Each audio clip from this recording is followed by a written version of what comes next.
Bom dia, boa tarde, boa noite, pessoal. Professor Honorato, você está me explicando direito, está aí em preparação para obter aí a sua carteira de advogado. E hoje nós vamos partir com exercícios. Nós vamos comentar, vamos fazer juntos as questões do 45º exame de ordem, tá? Minha matéria são Direito e Processo Penal, no caso as minhas matérias. Caso você tenha interesse, eu vou deixar aqui as minhas mídias sociais, no caso o meu Instagram, @mhonorato advogado. Já fica aí para vocês. Então vamos partir logo para o que interessa, que é a nossa primeira questão. Nossa primeira questão nós temos o Abelardo, e aqui diz: Abelardo pegou a filha de Geraldo na saída do colégio, tá? Salda era para ser saída aqui. No colégio e a manteve sob seu poder durante 5 dias, liberando após ter cumprido a exigência de pagamento da quantia de R$ 100.000. No terceiro dia do encarceramento, entrou em vigor uma nova lei que dobrou a pena aplicável ao crime de extorsão mediante sequestro. Sobre a aplicabilidade da nova lei ao caso narrado, assinale a afirmativa correta. Primeiro ponto, o que você deve fazer? Deixa eu já pegar aqui o nosso marcador de texto. Primeiro, vamos grifar quais são os pontos mais importantes para a gente entender o que o nosso enunciado está tentando cobrar de conhecimento. Isso é muito importante. A parte de interpretação, aqui, meu amigo, é 50% do jogo. Os outros 50% são os conteúdos que vocês vão aprendendo no decorrer da nossa preparação, tá? Então, primeiro ponto, o que nós temos aqui? Nós temos um tipo penal já definido e ele diz que, sobre seu poder durante 5 dias. E a liberação ocorreu após o cumprimento da exigência, que foi esse pagamento de R$ 100.000. E aqui diz, no terceiro dia, nós tivemos o quê? Entrou em vigor uma nova lei. Essa nova lei ela é mais gravosa, já que ela dobrou a pena aplicável ao crime. Então, a partir do momento que a gente faz essa interpretação, a gente já consegue entender o que a questão está pedindo. Vamos para o nosso próximo quadro. Diz o seguinte: primeiro ponto, professor, tipo penal, artigo 159 do Código Penal. E nós temos aqui, sequestrar a pessoa com fim de obter para si ou para outrem qualquer vantagem como condição ou preço do resgate, pena, reclusão de 8 a 5 anos. O que esse novo tipo penal fez? Deixa eu desenhar aqui para vocês no mesmo tempo, que fica mais fácil. Opa, caneta. Vamos aqui. A questão vai dizer que o Abelardo manteve a vítima presa durante 5 dias, né? Então vamos supor aqui. Temos o dia 1, temos o dia 2, dia 3, dia 4 e dia 5. Fechou? Aqui ocorreu o fato e aqui houve a liberação. Só que nesse inteirinho, aqui no dia 3, nós tivemos uma nova lei, não é? E o que essa nova lei fez? Ela, volta aqui para o enunciado, o que ela fez, essa nova lei? Ela dobrou a pena aplicável. Então, pena de 8 a 15 vezes 2, 16 a 30 anos. E aí me vinha a dúvida, professor. Durante esse tempo aqui, será que essa nova lei ela vai ser aplicada? Porque pensa, a consumação do delito ela já ocorreu aqui, no dia 1º. Só que percebe que durante todos esses 5 dias, ele continua praticando a conduta, ele continua mantendo a vítima sob sua posse, continua tendo a vítima ali em mãos, e ele só encerra sua atividade no dia 5. E aí me vinha a dúvida, professor, será que essa lei vai ser aplicada? Primeiro, a gente deve pensar no seguinte, sobre leis penais. O artigo 5º, que eu já trouxe aqui para vocês, da Constituição Federal, lá no seu inciso XL, e eu peço para você o seguinte, toda vez que eu falar de tema de lei, toda vez que eu citar a Constituição, você faz isso aqui, vai de meco nas mãos, tá? Então, abre lá comigo, artigo 5º, diz o seguinte, artigo 5º XL, cadê você? Tá aqui.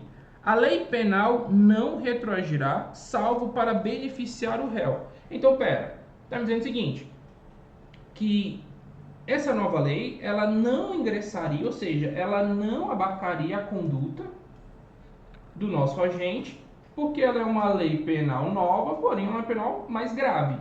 E a lei ela só retroage para beneficiar o réu. Então ela não seria aplicada nesse contexto, professor. Aí você está me dizendo? É isso que a Constituição Federal diz? Isso também está exposto lá no artigo 2º do Código Penal, lá no seu parágrafo único. Só que observe o seguinte, eu disse para você, ele está praticando o crime desde o primeiro momento até o momento que ele tem a liberação. Ou seja, nós estamos dizendo que a consumação ela se prolonga no tempo pela vontade do agente. E aí, professor, será aplicado ou não essa nova lei? Bom, se a gente for analisar pela Constituição, nós temos uma regra. Pelo Código Penal, ele também replica essa regra. Só que aí eu quero que você entenda o seguinte, o que diz a súmula 711 do Supremo Tribunal Federal, do nosso STF. A súmula 711 vai nos dizer o seguinte, e aí eu falo para você, citei súmula, citei artigo, faz a leitura. 711 diz, a lei penal mais grave aplica-se ao crime continuado ou ao crime permanente, se a sua vigência é anterior à cessação da continuidade ou permanência. Ou seja, e aqui eu anoto para vocês, para ficar mais fácil. Se nós estamos diante de um crime permanente, e aqui ó, a súmula é bem limitada, crime permanente,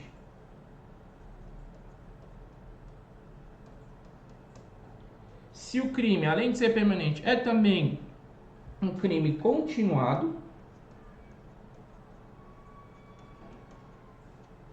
nessas duas hipóteses, se ocorrer da vigência da lei ser anterior à cessação da continuidade da permanência, essa lei mais grave será aplicada. Então você vê que a questão desenhou para a gente exatamente o que diz a súmula 711 do STF.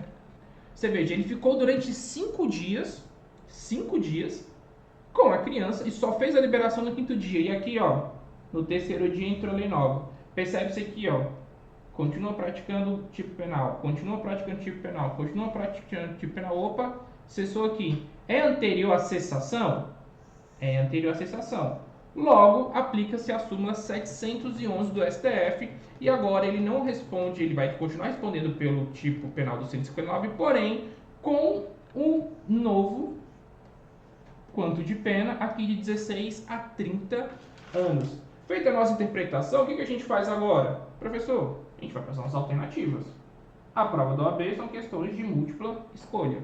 E aí o que acontece? A pessoa que não estuda, o que ela tenta fazer? Ela tenta adivinhar, ela tenta saber qual dessas que é mais parecida, que é mais bonitinha. Mas você não, você estudou, você leu a súmula 711 do STF e agora você entendeu que nos casos de crime continuado, crime permanente, aplica-se a lei penal mais grave. Então perceba, vai dizer a alternativa A, é inaplicável por força do princípio da retroatividade da lei penal, aquela que a gente falou, que a lei penal ela só vai retroagir para salvar o réu, para de benefício do réu. Nesse caso, não. A nova lei ela é sim aplicável. Aplicável por força do princípio da alternatividade penal. Não tem nada a ver com alternatividade penal. Letra C, é aplicável por força do princípio da continuidade das leis. Exatamente. Aqui, como eu falei para vocês, súmula 711 do STF diz que será aplicado naquele contexto que a gente acabou de tratar. E letra D, inaplicável por força do princípio da ubiquidade da lei penal. Não tem também nada a ver com ubiquidade.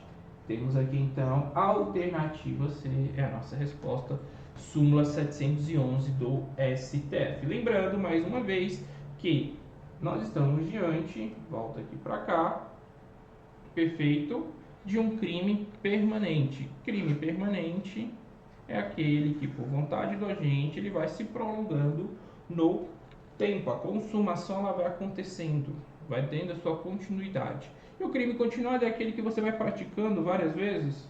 Então, por exemplo, todos os dias eu vou lá, explicando direito, e vou furtando R$100 lá da caixinha. Furtei na segunda, deu na terça e furto mais 100. Eu estou em continuidade detetiva, eu continuo praticando, estou todo dia praticando um crime.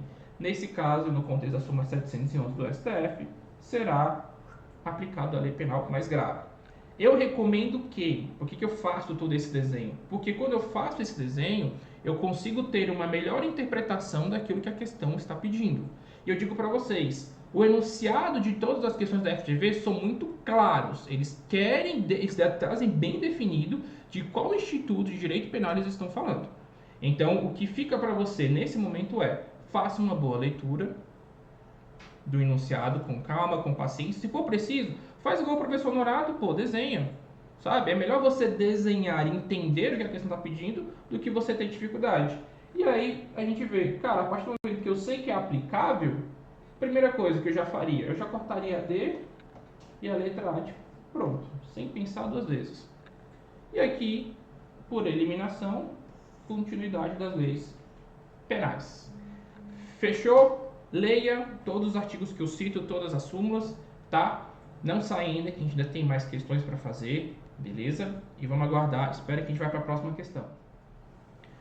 E aí, pessoal, acabamos de fazer a nossa primeira questão e agora a gente vai para a próxima. Todas do 45º exame. Opa! Passou, temos aqui agora uma questão, e essa questão aqui ela é extremamente interessante. Falei para vocês, leitura com calma, com paciência, a gente precisa interpretar o enunciado. Aqui diz, em 1º de abril, dia da mentira, deixa eu já marcar isso aqui.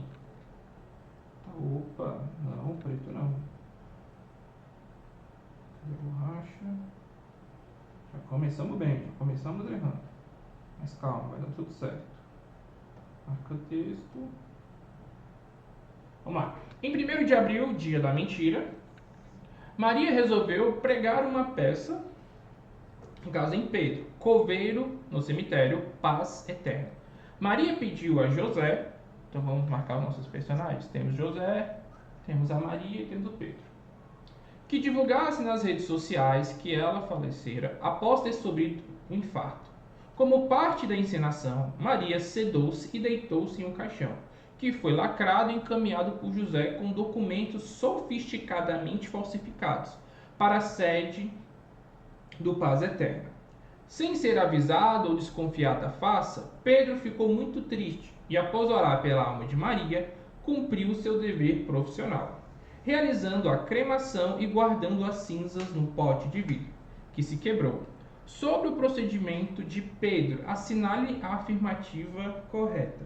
Olha o nível de brincadeira que a gente tem essa questão. Eu vou falar para vocês. Isso aqui facilmente acontece no mundo real. Brasileiro, então, não há que se falar. Mas veja muito bem a situação que nós temos aqui. Nós temos alguém que, para pregar uma peça, trabalhou de modo muito sofisticado. E como é que começou toda essa sofisticação? Primeiro, nós temos a divulgação nas redes sociais. O que a Maria faz? Além de fazer essa divulgação, a Maria, ela toma um sedativo, que é para ela ficar apagada, imóvel. Ela ainda por cima faz a aquisição de um caixão. Esse caixão ele é lacrado, ele é enviado para onde o Pedro trabalha. E ainda por cima nós temos o que? Documentos sofisticadamente falsificados. Você já está percebendo o que essa questão está pedindo para a gente, o tema que ela vai tratar, né? Já está observando. Tudo muito bem delimitado. E o que aconteceu com Maria? Maria, de fato, morreu. Porque diz o quê? Maria foi cremada. E aí, a gente vai fazer a nossa interpretação. Vem primeira dúvida, professor. Pedro matou Maria? Pedro por acaso matou Maria? Pensa comigo. Será que o Pedro matou? Será que ele praticou o tipo penal do artigo 121? Porque diz o seguinte, você tem que pensar comigo. O artigo 18 vai dizer que o crime ele é doloso quando a gente quis o resultado ou assumiu o risco de produzi-lo. Ou seja, quando quis, basicamente, está me dizendo, eu quero, ou seja, eu quero matar Maria, eu quero Maria morta.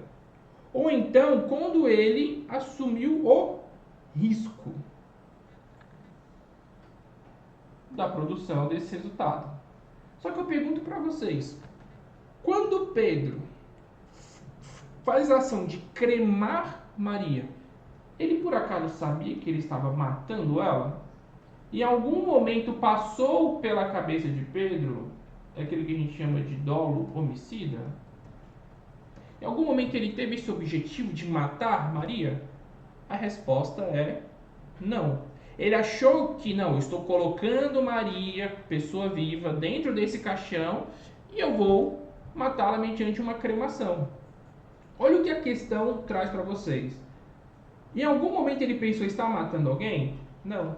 O que nós temos aqui é o que está disposto lá no artigo 20 do Código Penal.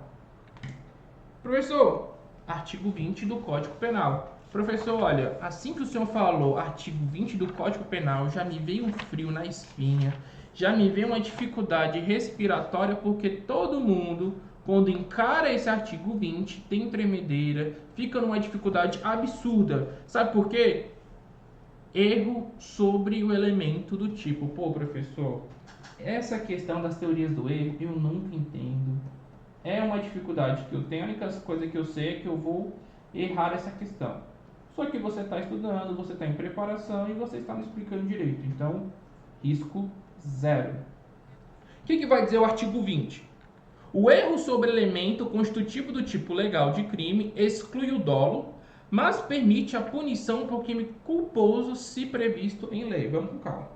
O erro que nós estamos falando, do artigo 20, ele é dividido em erro invencível,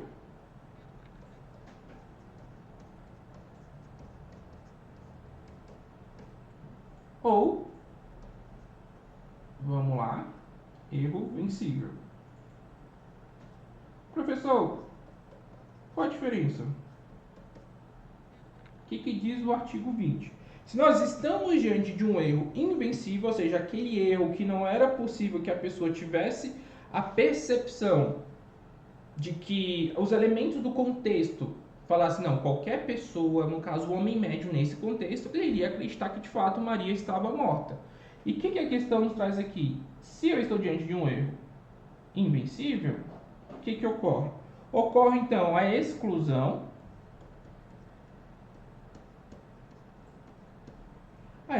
do dolo e a exclusão também da culpa. Professor, onde é que está culpa no Código Penal? Culpa no Código Penal está no artigo 18, só que no inciso 2, que diz o seguinte: diz-se o crime culposo quando a agente deu causa ao resultado por imprudência, negligência ou imperícia. Imprudência, imperícia e negligência. O erro vencível é aquele erro que, assim, era de se esperar que a pessoa tivesse a percepção de que Maria não estivesse morta. Era tipo assim, olha, tinha elementos que apontavam que de fato era uma brincadeira, era uma pegadinha, ele deveria ter checado verdadeiramente se aquela situação era real. Nesse caso, se o erro for vencível, diz aqui o artigo 20, permite-se a punição por crime culposo se previsto em lei. Então eu tenho a responsabilização criminal a título de culpa. Se previsto em lei. Pessoal, pulo do gato, tá? Se previsto em lei. Então vamos raciocinar. Nós estamos diante de qual tipo de erro, professor? O erro invencível, que exclui o dolo e a culpa? Ou estamos diante de um erro vencível, que permite a responsabilização a título de culpa? Olha aqui, eu já grifei para você. Olha a complexidade da brincadeira. Olha o nível técnico. Primeiro, vamos fazer uma divulgação nas redes sociais. Ele recebe a informação de que fato Maria morreu. Posteriormente, o que Maria faz para intensificar ou para transmitir uma credibilidade da informação anterior? Ela toma um sedativo, ela faz a aquisição de um caixão, o caixão chega lacrado e encaminhado, então a gente tem uma funerária carregando o caixão. E não só isso, há apresentados o que? Documentos informando o óbito de Maria. Então o que o Pedro faz nesse contexto? O Pedro ele faz o trabalho dele. Se lá no documento estava escrito que era para cremar, ele procede e crema a pessoa. Então eu pergunto, nós estamos diante de um erro vencível ou invencível? Você vê que a questão traz todos os elementos para dizer, olha, teoria do erro, artigo 20. Invencível, professor. Haverá exclusão do dolo, haverá exclusão da culpa. Portanto, a nossa resposta que nós temos aqui portanto, que seria aplicado a questão do artigo 20. O erro sobre elementos do tipo, até porque ele não sabia que estava matando Maria. Não tinha esse dolo homicida. Tá? Aplicaria-se no caso do artigo 20. Dito isso, munido dessas informações, nós vamos agora para as nossas alternativas. Vem a primeira e diz o seguinte: ele não praticou crime, pois agiu com base no erro de tipo, é o que? Invencível. Se é erro invencível, o que diz o artigo 20? Diz exatamente, exclui o dolo. Está excluído o dolo e a culpa. Ele não praticou crime. Isso está definido, exatamente a nossa resposta, letra A. Letra B é o seguinte: ele praticou apenas o delito de vilipêndio culposo da Assis de Maria. Não tem nada a ver isso aqui. Letra C. Ele praticou o delito de homicídio culposo por descumprir dever de cuidado objetivo. Muita gente acharia que ele estaria responsável a título de culpa, porque o artigo 20 diz que, sendo o erro vencível, ele será responsável a título de culpa, ou seja, imprudência, imperícia e negligência. Mas você vê, a questão deixa bem claro toda a sofisticação da pegadinha para que ele de fato acreditasse que Maria havia morrido. Então nós estamos diante do erro de tipo invencível, não vencível, tá? A alternativa C também está errada. Ele praticou o delito de homicídio qualificado pela impossibilidade de reação da vítima. Isso aqui está totalmente fora de contexto. Não foi ele que dopou Maria. Então a nossa alternativa correta, portanto, é a alternativa da letra A. Ele não praticou o crime. Não há que se falar na prática de crime no contexto de Pedro. Então o que nós temos aqui, professor? Nós temos a análise do que se diz crime doloso, o que é um crime doloso, o que é um crime culposo, e temos aqui a questão do erro sobre o elemento tipo artigo 20. Então você tem que ter estudado aqui artigo 18, artigo 20, e aqui nós temos também o crime de homicídio, que existe o dolo homicida, artigo 121 do Código Penal. E se eu não me engano, o que fala sobre o artigo da culpa, homicídio culposo, é o artigo 121, parágrafo 3º, todos aqui do Código Penal. Perfeito? Entendido? Já ficou claro para você? Vai errar quando aparecer o artigo 20? Quando aparecer erro sobre elemento do tipo? Não. Aqui você aprendeu, aqui você estudou, aqui você revisou e você aplicou. Fechou? Vamos continuar na continuidade, nós temos ainda mais questões, tá? Vai preparando, deixa separado o seu vademecum, porque é leitura de lei seca, é leitura também de súmulas do STF e do STJ.